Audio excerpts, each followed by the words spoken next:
Dear student, this is Mohan and you are watching BHU Pathshala. आज हम बात करने वाले हैं, आप जैसे देख सकते हैं बेस्ड ऑन लास्ट 4 वीडियोस पे आज हमारे जो क्वेश्चंस होंगे वो जो मैंने पिछले 4 वीडियोस में जो भी टॉपिक्स कवर किए हैं उनसे रिलेटेड होंगे। प्लस वो वही क्वेश्चंस होंगे जो आपके एग्जाम में आने की मैक्सिमम पॉसिबिलिटीज है, वो देखकर मैं पेपर सेट किया हूँ।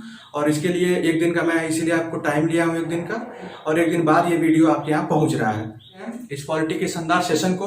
और आपको पता है कि ये जो सारे क्वेश्चन है वो मैंने आपको पढ़ाए हैं, और इसमें कुछ ऐसे क्वेश्चन होंगे जो नहीं पढ़ाया है या छूट गया है, तो उस पर भी हम डिस्कस करेंगे। आइए चलते हैं क्वेश्चन नंबर 1 पे। क्वेश्चन नंबर 1 है राज्यसभा सदस्य बनने के लिए न्यूनतम आयु। तो ये एक्चुअली पूरा हिंदी में है, मैं इंग्लिश बोलते जाऊंगा बार बार, आप इसको ध्यान दीजिएगा। और ज्यादा डिफिकल्ट नहीं है, सारा कुछ मैं पहले से पढ़ा चुका हूं।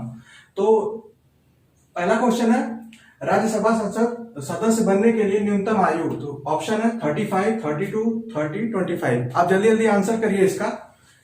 तो इसका राइट आंसर होगा 30, जो मैं आपको बता चुका हूं पहले से। और ये जो 25 है ये होगा लोकसभा का बनने के लिए,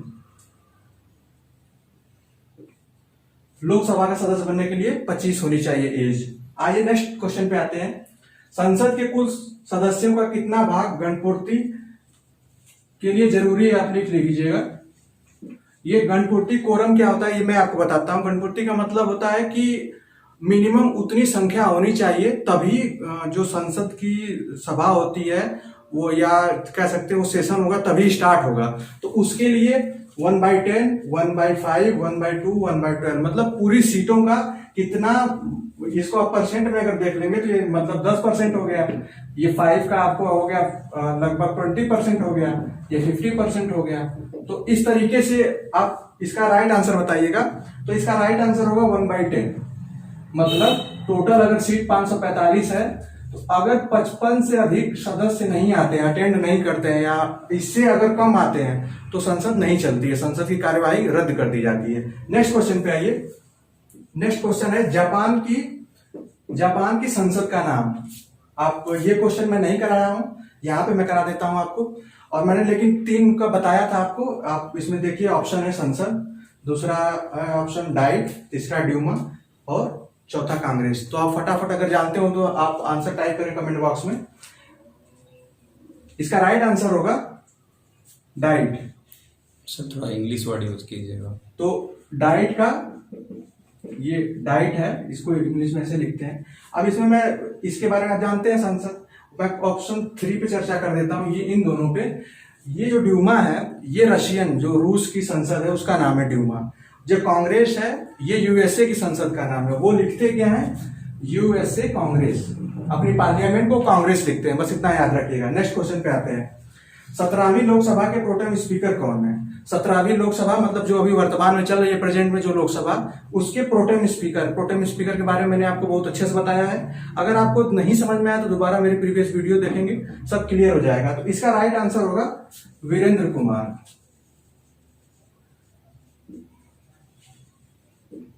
ठीक है, ये प्रोटेम मैंने लिख दिया है। फिर नेक्स्ट पे आते हैं कि भारतीय संसद के कितने अंग होते हैं, मतलब जो पार्लियामेंट है वो कितने पार्ट में डिवाइड होती है। तो इसको भी मैंने आपको कई बार बताया है कि संसद तभी कहेंगे जब उनमें 3 पार्ट उनके होते हैं। फर्स्ट मैंने बताया था लोकसभा, दूसरा राज्यसभा और तीसरा प्रेसिडेंट। तो आप ऑप्शन देख सकते हैं 1, 4, 2, 3। तो इसका राइट आंसर होगा 3। नेक्स्ट क्वेश्चन पे आते हैं। संसद का लोकप्रिय सदन कौन सा है? तो पॉपुलर हाउस बोलते हैं इसको। और पॉपुलर हाउस आपको अगर जानते हो तो आप प्लीज कमेंट बॉक्स में कमेंट करें। इसका राइट आंसर होगा लोकसभा। जो हमारा लोअर हाउस है उसी को पॉपुलर हाउस भी बोलते हैं, तो आप उसमें ऐड कर लीजिएगा ये जो फैक्ट है। नेक्स्ट क्वेश्चन पे आते हैं। एक वर्ष में कम से कम कितनी बार संसद की बैठक आवश्यक है? जैसे कि जब संसद है उसमें कम से कम कितनी बैठकें होनी चाहिए, इस पे कई बार क्वेश्चन आता है, और इसके बारे में मैं उसमें डिस्कस नहीं किया होगा, तो आप इससे आप समझ पाएंगे यहां से। ऑप्शन है 4 बार, और ऑप्शन सेकंड है 2 बार, ऑप्शन थर्ड है 6 बार, और ऑप्शन फोर्थ है 3 बार। तो आप देखेंगे कि इसका जो राइट आंसर होगा, अगर आप लगा पाते हैं तो इसको जल्दी से लगाएं आंसर को। तो जो इसका राइट आंसर होगा वो आंसर सेकंड होगा। कम से कम 2 बार बैठक होनी चाहिए सांसद की। और नेक्स्ट आते हैं क्वेश्चन नंबर 8 पे। सांसदों के वेतन का निर्णय कौन करता है? मतलब determination of salary of MPs, मतलब मेंबर ऑफ पार्लियामेंट के सैलरीज का डिटर्मिनेशन कौन करता है? तो ये काफी अच्छा क्वेश्चन है। और इसमें ऑप्शन आप देख सकते हैं, प्रेसिडेंट, प्राइम मिनिस्टर, पार्लियामेंट या सुप्रीम कोर्ट जज कर लीजिएगा यहाँ पे। तो अगर आप इसके बारे में थोड़ा भी आइडिया हो तो प्लीज कमेंट बॉक्स में इसका आंसर दें। आप देख सकते हैं ऑप्शन आपके सामने है, और ये पूछा है कि जो उनका डिटर्मिनेशन ऑफ सैलरी है वो कौन करता है? तो इसका राइट आंसर होगा संसद। और आप ये समझिए कि संसद खुद अपने ही सैलरी का, जो संसद में खुद जो सदस्य है वो अपनी सैलरी का निर्धारण खुद करते हैं। और इसके बारे में मैंने आपको बहुत पहले ही बताया था जब मैं संसद पढ़ा रहा था, और जब मैं आपको बहुमत पढ़ा रहा था, how many types of majority, उसमें मैंने बताया था कि इसके लिए स्पेशल मेजोरिटी की जरूरत पड़ती है। मतलब 2/3, मतलब 66%। 66% से ज्यादा लोग जब एग्री होंगे, एमपीज, मेंबर ऑफ पार्लियामेंट, तभी ये पारित होता है, तभी ये अमेंडमेंट होता है उसमें उनके सैलरी में। नेक्स्ट क्वेश्चन पे आते हैं। आधिकारिक रूप से विपक्ष होने के लिए सीटों की संख्या, इसकी चर्चा मैंने जस्ट प्रीवियस क्लास में की थी कि आधिकारिक रूप से विपक्ष होने के लिए, जैसे लोकसभा में मैंने बताया कि कांग्रेस विपक्ष में नहीं है। और क्यों नहीं है? और इसका रीजन आप ऑप्शन देखिएगा, 1/3, 1/4, 1/10, 1/6। तो अगर आप, मैं उम्मीद करता हूं कि आप इसका आंसर देंगे। आप फटाफट इसका आंसर बताइए। और इसका राइट आंसर होगा 1/3, 1/10।